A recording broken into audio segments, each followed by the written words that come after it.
Luiza Gjuvani është një prej aktoreve më të dashura, me dhjetra role në kinematografi dhe teatr, mbajnë emrin e saj. Së fundmi, aktoria është parë larg skenës dhe nuk ka pranuar të japë intervista. Jeta e saj ndryshoi plotësisht pasi djali i saj, Konstantin Gjuvani, ra në burg me një dënim prej 35 vitesh.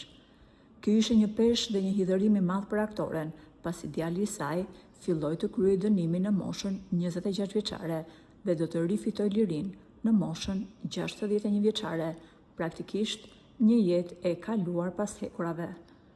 Pikërisht, në kohën që kishte më shumë nevojë për dikë në krah për të mbështetur, aktoria humbi dhe bashkëshortin e saj. Pas kësaj periudhe, Luiza u largua nga ekrani dhe jeta publike. Por një lajm i dal së fundmi ka tronditur jo vetëm familjen e saj, por edhe policinë e shtetit. Ish kryeministri Sali Berisha postoi në rrjetet e tij sociale se djali i aktores Luiza Gjuvani ka lënë qelin dhe po jeton në liri.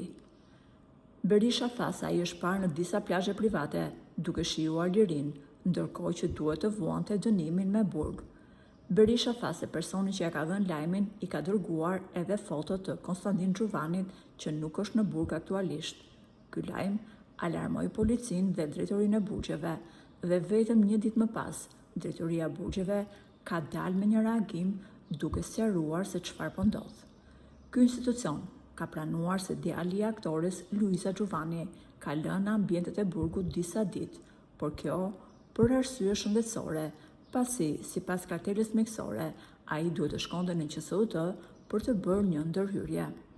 Kjo është edhe arsyeja se pse ai e ka lënë qelin, ndërkohë reagimi i Berishës ka qenë i menjëhershëm duke thënë se QSUT-ja nuk është në plazhet private në jug të vendit.